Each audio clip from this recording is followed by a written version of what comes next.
That's What the fuck, bro? Not that. No. We Get out are of town, my dog. no comment. Welcome back to the podcast, everyone. Today I'm with a returning guest and also a normie.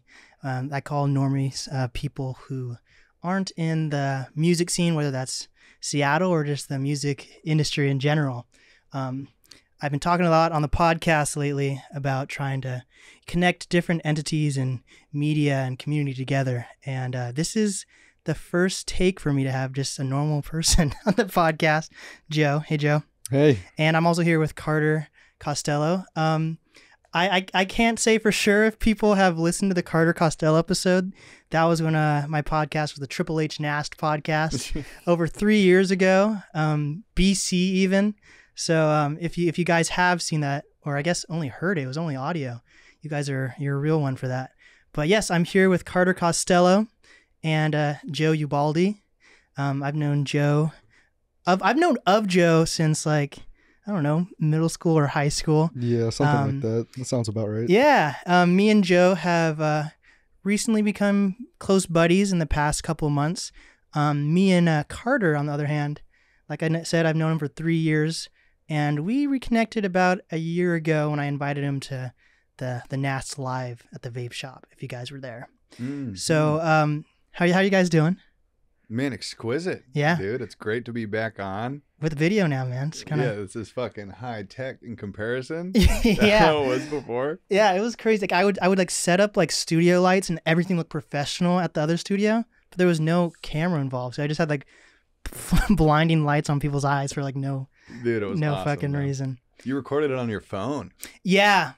It's come a long way from man. phone video quality to Zoom interviews and now at the space. I'm happy we reconnected. I feel like we really bonded at my cabin trip for the NAST anniversary. Dude, yeah. We watched what was that called? Your Mom's House. If you guys have seen that. Your Mom's House podcast. They do a live podcast every couple of months. And it was a very brutal,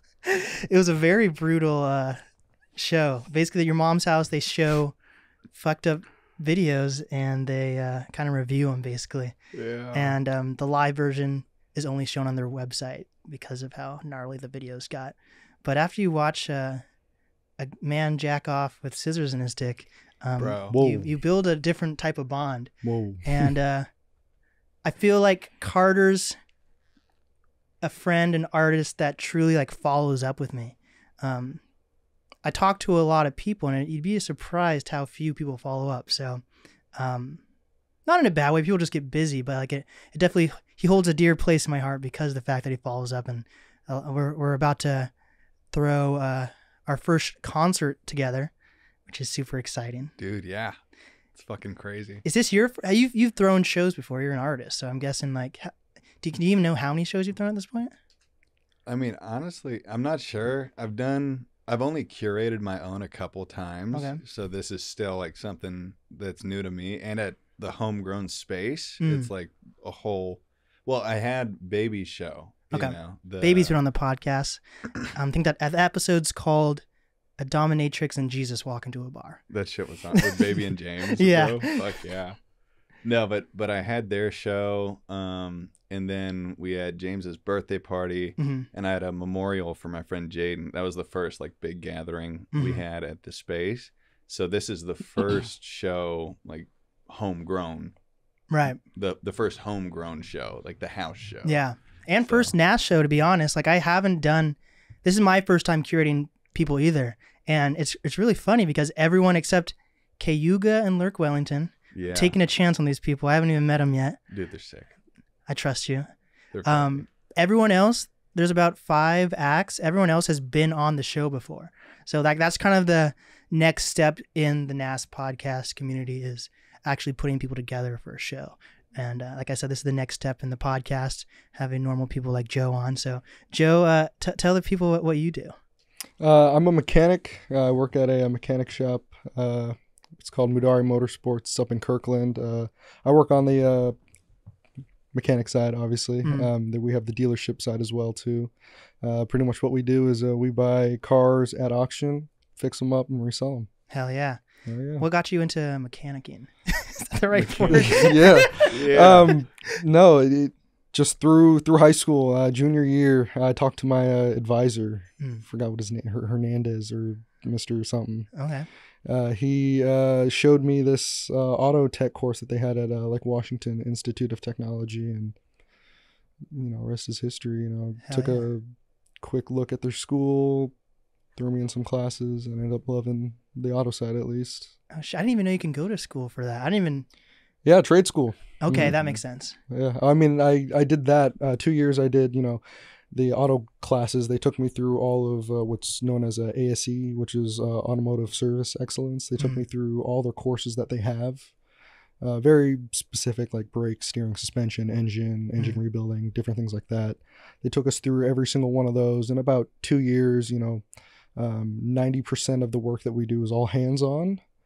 And then, once all that finishes up, we, get our associates. And yeah, Holy shit! That's the first time I even heard about any of that. I didn't even know you went to school for that. Yeah, no. I mean, I obviously had to do, regular general academic courses. Yeah. Those were, awesome. So, like, what about you, Carter? Did you go to school at all? Me and school have a weird relationship, bro. Yeah, same here. Yeah, like I'll go in and then I'll go out, but I'll never really give it my best effort ever since graduating. No, even before then, man. I fucked up with school in like 8th grade, and then I went to rehab, and then rehab school is. And bring the mic a little closer, my guy. Is it fucking up? Just a little bit closer. There we go. Let's hear that sensual voice. Hey, is this thing on? Yes. Cool. No, but I went to school in rehab for 2 years of high school, and they don't focus as much on academics. So I kind of got like a little scrunched together education. And then I went to another school that prioritizes recovery and sobriety over academics. So, and it's beautiful shit. Like but you can read. Yeah. I can, I would say I have a hard time sometimes with reading books, but you don't read, right? No, man, I can read. Hell yeah, incredibly well. That's kind of cool though. To I guess I don't know if I've really talked to people about being in trade school. Like I feel, going through like elementary school, middle school, high school. It's kind of like put in your brain that you have to go to school, but then some people end up going to school and getting in debt and being like, I didn't even want to go to school in general or for this major. So that's cool to see that you were able to find something that took 2 years, you said? Yeah, 2 years. And then now you're where you're at. Yeah. Is that like, did you ever think of trade school though when you're like, we're growing up? Like this literally was just something you figured out in high school? Like what was your dream job? Oh, geez. I mean, everybody has some sort of dream job they look for, but at least in my case, I kind of started to think, and I think most of it was just overthinking, really. Oh God, what am I gonna do? And kind of figured, if I'm not as academically strong, right, I'm definitely more mechanically and hands-on smart. And so I just knew that from the second I heard that there was an opportunity for me to pursue that, I had no hesitation in wanting to take that. Hell yeah! Do you wish you would have known about it earlier by any chance? I mean, I think yes. Honestly, we had, I think the youngest kid we had in our class was like 16, I want to say. Shit. Yeah. Like really young. Yeah. Because I didn't realize that I could have done radio when I first started high school. But I started it when I was a senior. Mm-hmm. And then it kind of just stuck with me. Because I feel like, certain things like sports, I guess like piano or something like that's kind of pushed if you want to be musical at a young age. But like being artistic and being like you can do this for a living, or being like, hey, you can be a mechanic when you're like 5 years old. I don't know if it's really like, I don't know if those are jobs that are taught in school or whatever. Definitely not. I mean, everything's always just, mashed in together, and no one really looks at, what would this person be doing? Is this, what are some skills that I might not know I have unless, I venture outwards, which isn't really something that's taught in school either. Yeah. But that's why I'm starting the NAST Cult School, where he Oh. goes. Shit, tell me about wow. I don't even know what I would teach. I would just teach podcasting and like Podcasting. That's So it. like Just make everybody a little you. Yeah. Give them your hair and a pair of glasses. I was watching this. What was it? Was it Chucky? It might have been. It might have been Chucky. Chucky has a new TV show. I think it's like a year or two old. I saw that. No, it's not. I think it's. I mean, they either revamped a season and now it's making it back in the Like media season somehow. 2, maybe. I don't know, but it looks.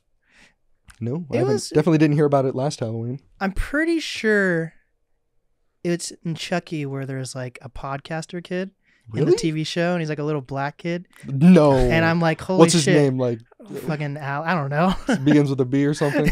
But yeah, like Bartholomew. but but seriously, like if I had seen, I just had Martin Tran on, who he's Vietnamese, What the Vietnamese or something. One of those. Over. Right, but he was saying that like he was never asked about his ethnicity until he reached college, right? Because he was like the one or two Asian kids growing up on the East Side, and it expands past just like race. Like if I had saw a podcaster kid on Chucky when I was a little kid, maybe I would have been into podcasting way sooner. Mhm. So Mhm. it's just interesting to think about, like, sometimes you really do have to see things like in media or whatever to be inspired to do it. You know what I Right. mean? I mean, a lot of the time it's your parents, though. Like, did you have a role model? Oh, totally. I mean, in the sense that like they were either coaches or other athletes I looked up to, because at the time when I was younger, soccer was a huge part of my life. Mm. And one of the reasons why, I stopped doing it is because it just became, it almost kind of felt like it was a job. Right. It wasn't, not to say that I was like the best at what I was doing, but like, at some point I felt like just the commitment was just way too strong. I just wanted to have fun. And I just felt like after every game I lost or after every frustrating practice, I felt like I was just always beating on myself for no reason. But They didn't give you ice cream or like a oh no, like back a- maybe when a I blue was ribbon? like 5 or 6, they'd have, one of the parents would bring the snacks out after a game. Yeah. That's yeah,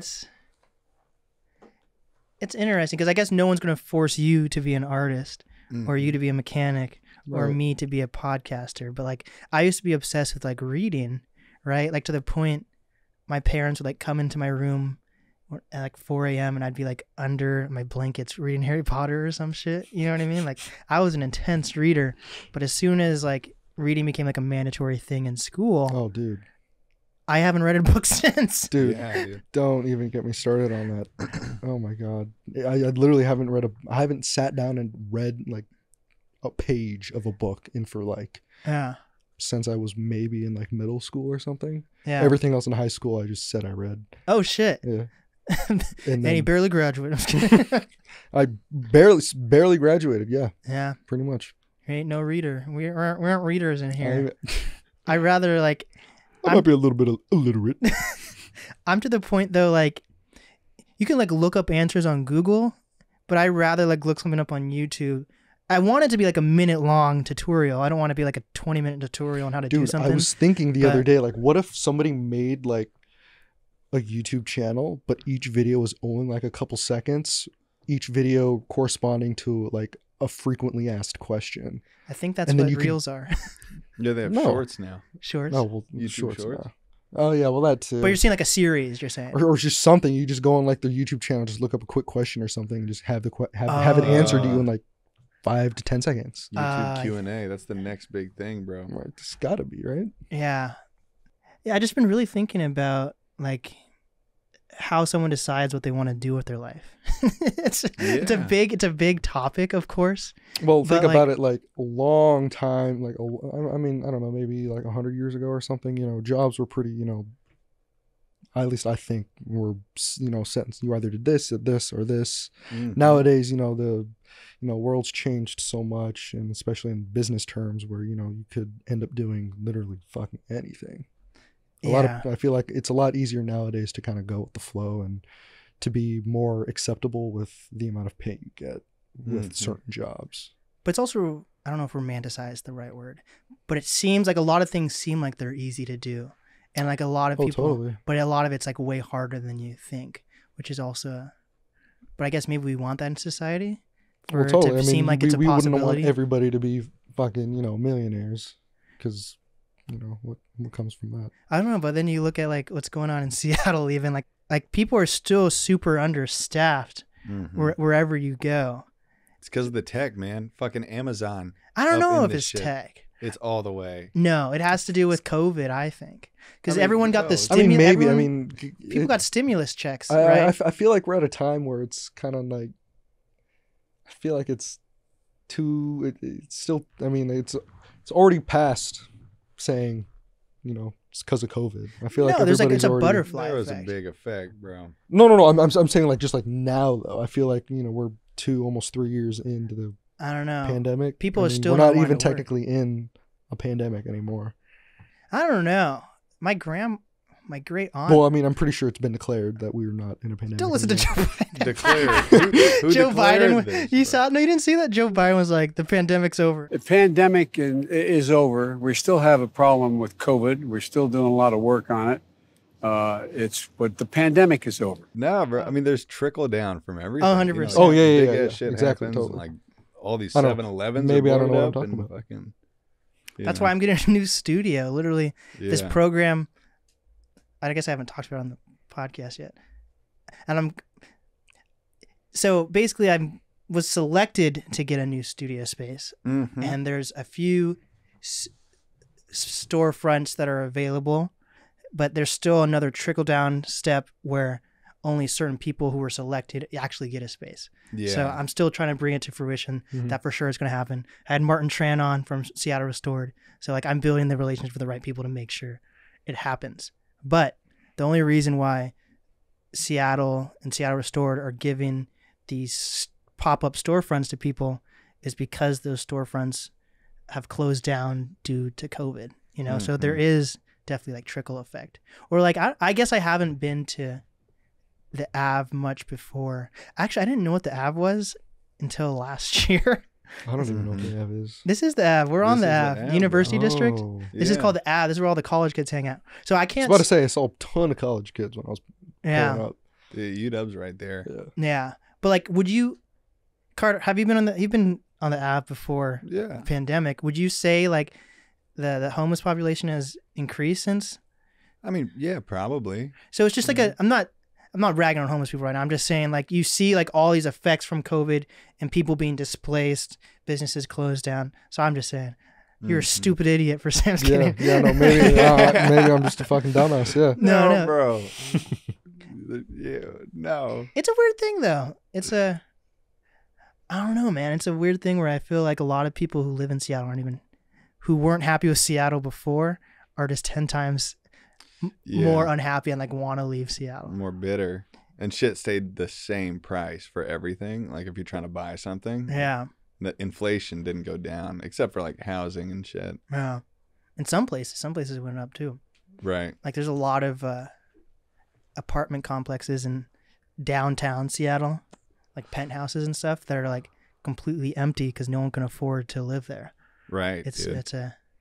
And then you were saying you don't really like Seattle much, do you? Or I feel like I'm just kind of getting sick of the weather. Really? So the weather does like play a toll on? Oh, definitely. I definitely notice the days where if it's a couple weeks in and it's just still foggy and gray out, I definitely feel more depressed than I would on a day where it's sunny and nice out. Bro, it's because you're not taking advantage of the fact you can fucking wear as many layers as you want. Very true. You can wear a chrome coat and a pink blazer, dude. Yellow pants. You can wear as many things as you want. True, but that's true. I feel recharged though when it's like everyone's sad. Yeah. Okay, that sounds bad. Okay, but like feed off of the negativity. No, it's not even that. Like I feed off the cloudiness and the rain. Mm-hmm. Like I feel like it gives me an edge because so many people feel like they can't get shit done when it's rainy and shit. I feel like that's when I can get stuff done because when it's sunny, I feel like I don't want to get any work done. I'm like rushing to get out of my studio. True, I guess, yeah. But like, when it's sunny, I feel tired all the time. Really? Yeah. Like I wake up and it's the already heat hot out. exhaustion. Exactly. Mhm. I don't know. Or maybe it's FOMO. I think it's FOMO. That's what I get. FOMO. Really? When it's rainy, I know no one's doing shit. So first of all, it makes me work harder, but when it's sunny out, I'm like, fuck, I'm working right now. Maybe other people are having fun, but I guess people have day jobs and stuff too. So I don't. Yeah, I mean, I also, depends on your occupation. I feel like your occupation has a pretty big impact on whether or not you are going to enjoy That's the funny, weather. bro, because you're a mechanic and we're both in like the entertainment artist realm. So like I'd rather be working on, I wouldn't say a very hot day because that can definitely, get frustrating. Burn your hand on the car metal or some shit. Yeah, it would make that even worse. But like, I don't want to be working when it's fucking, cold and wet out. Like that's just, I don't know. I mean, obviously I'm gonna if I have to, but Right. Yeah, it makes sense. I'd prefer, like somewhere maybe like Florida or something, I think that's underwater right now, though. Yeah, actually, Probably. I got a house down in Florida. Is it still there? Our neighbors lost their roof. Oh, Whole shit. roof ripped off when they were inside of it. Like the Holy tornado or shit, something? yeah. Was there a The tornado? Hurricane Ian. Oh, yeah. It was the damn. eye of the storm was 30 minutes from my house. Damn. Wow, bro. Yeah. So it didn't hit you at all? Or? It just, the neighbors right behind it, maybe like 100 feet from our house, roof just ripped straight off. Our house is completely fine somehow. Holy shit. Damn. So we're housing like some of our neighbors right now in that house. Ah, that's Yeah. nice. I That's know. sad, but that's nice. Yeah, cool. You get to be there for that. Yeah, I guess. Yeah. There we go. So let's I want to talk to Joe about what is your take on arts in Seattle so far for me doing somewhat of a job. I'm not going to say a good job or a bad job. I'm just going to say somewhat of a job. Well, I mean, I'd say, if it wasn't for you, I definitely wouldn't be as exposed to this Right. side of the, industry. And it's just the beginning, which is what I like about you is that you're not off in college, like where I can like, to the point there's almost more, how do I phrase this? When my friends that are in college come back to Seattle Mm-hmm. and they have like a weekend or two, and then I take them to a show. Like, let's say I took them to a show like I took you to, Mm-hmm. which was not a good show. Let's just be honest. But it was an It wasn't experience. a great turnout. It was an experience. It was a good experience. But if I'm taking a friend who just got back from college, Mhm. whether they're partying in college or not, they only are in town for a few days. If I take them to something like that, that's going to turn them off from being wanting to be part of the music scene or understand more of the Seattle culture. Yeah, I can see So that. they're like, I just wasted my time. Versus with you, you're here in Seattle. You live in the Seattle area, right? I'm experiencing something I'm going to be able to be seeing as a whole. Yes. Yeah. Yeah. I see. Yeah. And like, it can only go up from that last event. I mean, you're not wrong. Yeah. I mean, I don't think we're going to go to a show that's worse than that. I mean, yeah, I think that it's definitely interesting. I've Yeah. always viewed art as being not necessarily odd, but just interesting. Yeah. And seeing the amount of expression that people, show. How does Carter through make you their feel? Look at Carter and be That's a like, good question. Carter right now, he looks like he knows what he's doing. Hey, good looking out. Yeah. good looking out. I would trust him with a large sum of money. Yeah, there we go. What the fuck? Right? This guy's crazy. So like, yeah, like, I don't want this to come across weird or like, I don't know how Go to phrase for it. this. So I introduced you to Saint Dion. Carter Mhm. knows Saint Dion. Fuck yeah. Like, did you, or even meeting Carter now, do you feel like there's any difference in like energy or how people hold themselves when you see someone who's like in art and like saying like Carter's full time is art? Saint Dion. I see a huge difference. Really? Huge difference. There's there's artists who are very, outgoing, very, loud and vocal with their personality, whereas, there's some who are in that industry, but outside they're very quiet. They're very, Mhm. they keep to themselves heavily. Obviously, once you're with them for long enough, they're going to be able to come out of their shell, but I feel like there's just a spectrum to the artists. Yeah. That's cool. Yeah, I think Seattle's a place to. Actually, I don't know if I can say this. I feel like a lot of the times if you see someone dressed like Carter or whatever, like you can kind of assume they're an artist too, which I think is kind of, Really? from my experience at least. Would you look at me and think I'm an artist? No, I would just think you're somebody who is confident in their style. Really? Cool. Very. That's cool too. I think style is Because I mean, art. I could not see myself putting that on and rocking that shit. You hella could. I would disagree. Just by the way, bro, you could do this. You could do this. You know, maybe it's just my lack of self-confidence. Yeah, maybe it is. I swear, We'll work on that. So many people say that I wear shit that nobody else could pull off. Like I'll hear Dude. that from hella people. Yeah. But the thing is, like anybody, you know, like what's different about me? Nothing. Like fucking anybody could wear what I Yeah, wear I and like guess. think it looks good and then it would look good. True. I don't know. Maybe tiny take. Maybe But you probably think Or you're maybe like, it's that Young Gravy vibe. I don't know. I don't know, like you're like covered in tats. Like I feel like you own it. There's a confidence thing. You're right. Mm-hmm. Oh, totally. If you just think, you know, that this looks like the shit and you want to Yeah, present yourself that way, True. then you look good. very true. But did that take you like time to get there? Because like I know a ton of artists. There's like artists that I'm friends with that wouldn't even go out to a show to make connections because that makes them too nervous. Bro, so I was thinking about this when you said the artist spectrum Mhm. thing, like how there's outgoing artists and then introverted artists.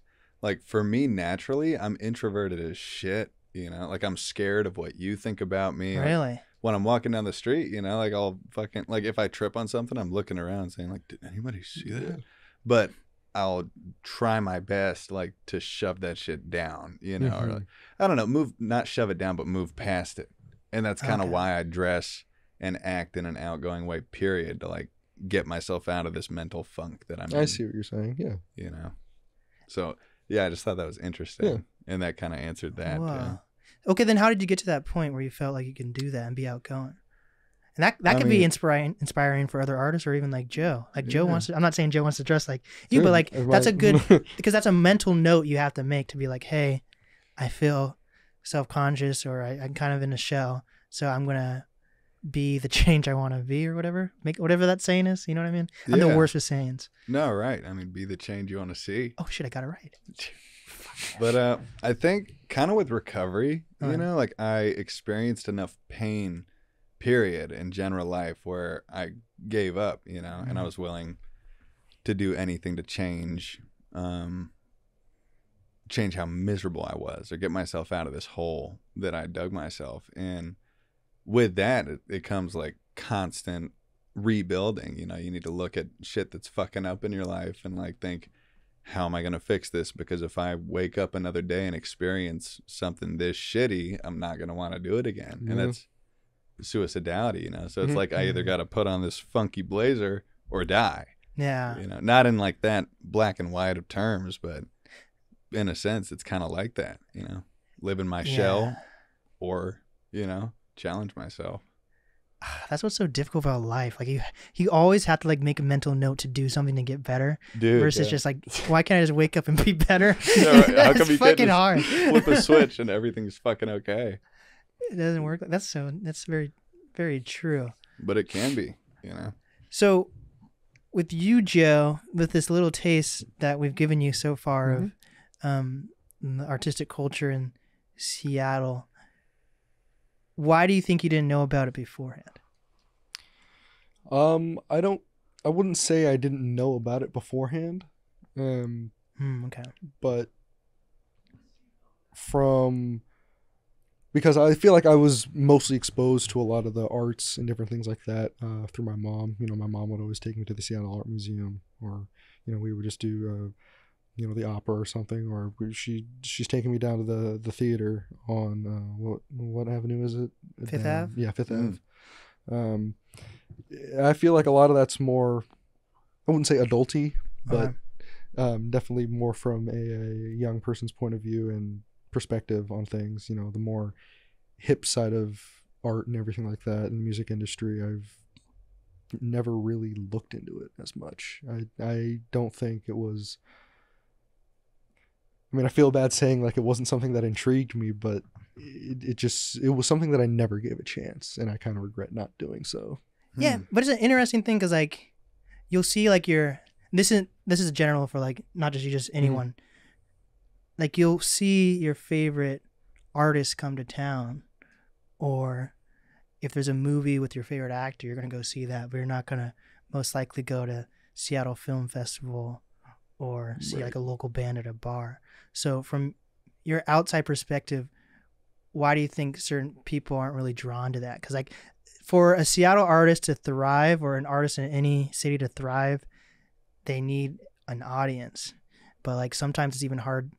It's easier to find an audience in LA because there's people that are going to shows and all that. But like in Seattle, it can be really like pulling teeth. And Totally. So it's sometimes nerve-wracking for me to try to be like, hey, I want to invite my friends who just got back from college to go to this show. Because what if it's the wrong show and it just turns them off completely? True. Yeah. I mean, I could only really say, I guess, in that situation, it's just going to be a hit or miss. I feel like unless the people you're taking, unless anybody, I feel like certain audience members need to either be very invested in the person before they have that show, so that there's already that need to want to go.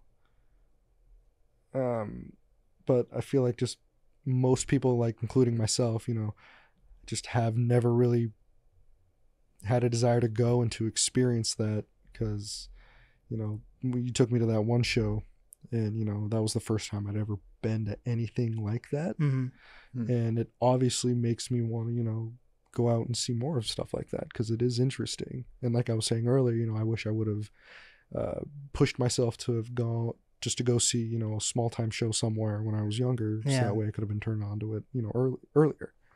Yeah. What do you think, Carter? Like, what is your experience with like trying to find an audience and build a crowd? Like of my own? Yeah. Find an audience. Man, I mean, I've told you about this, but like, for me with my music, I've been like really bad at what I've been trying to do before.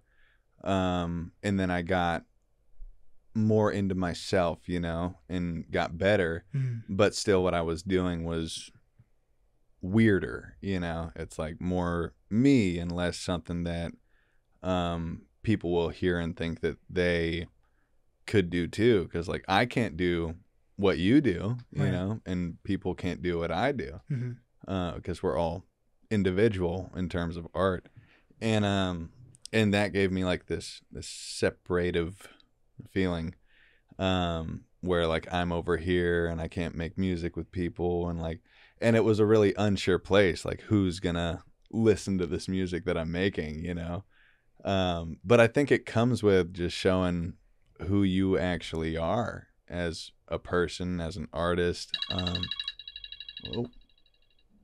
Damn. But was that the alarm? That's the alarm. Shit. So guys, this was the first taste of having a normie, and I wouldn't have asked for a better an artist to bring on than you, Carter. Like I've really been enjoying our time over the past few months. Yeah. So, and there's a Don't please. Yeah. And, please come to our show this Friday, October 28th. It's a Halloween costume show with Carter performing. I'm DJing. Greg Cypher, who's been on the show. Pretty Awkward, the band, who's been on the show. Sichi, who's been on the show. And then Kayuga and Lurk Wellington, who are new artists in the Seattle music scene. And I haven't seen them perform before, and I'm excited to hear their music. Is there anything you want to promote about the upcoming show? Man, it's gonna be dope.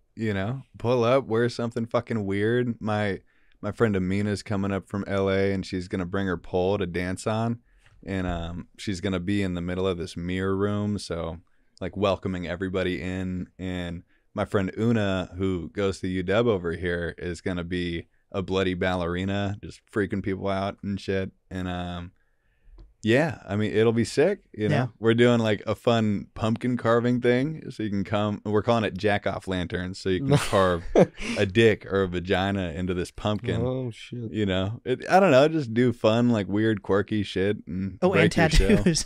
And Sam Fowler, my friend who I went to rehab with years ago, he's staying with me now, and he's gonna do tattoos at the show.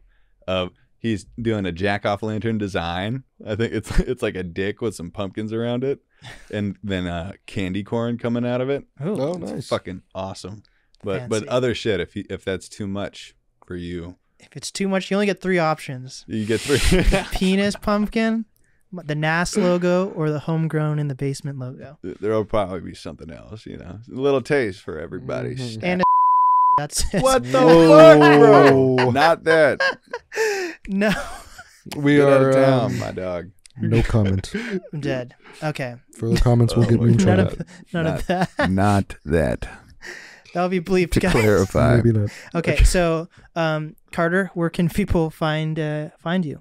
You can find me around. I usually hang out in Seattle, and I'll walk around, and you can find me. There we go. That's how you find them online and everything like that. No, my name is Carter Costello. You can find my music on Spotify, Apple Music, YouTube. I got a project dropping on October 28th called Alternative Soul. That's your And, birthday too. Huh? That's your birthday too. It's Yeah. my birthday too. Happy 28th? birthday. Yeah. Oh shit! birthday party, 24. Halloween show. Wow. Yeah, Yeah, dude. it's a big thing. It'll be cool. I'm excited. And Love You Again music video. James Gertie shot it. Hell It's yeah. dropping too. And Joe, do you want to give out your social medias or promote your mechanic business? I mean, yeah, you can find me at it's kind of weird. It's my first, okay. It's Yosef J Baldi, Yosef_J Baldi on Instagram. It's UOSEPH_JBALDI. That links my Snap and pretty much it. And his OnlyFans will be in the comment. Hey, where's that at? Let me find that link. Let me find that. So, Not the Badussi. thank you guys for being here. This has been the NAST podcast with My name is Carter Costello. and My name is Joe. we did it. Nice.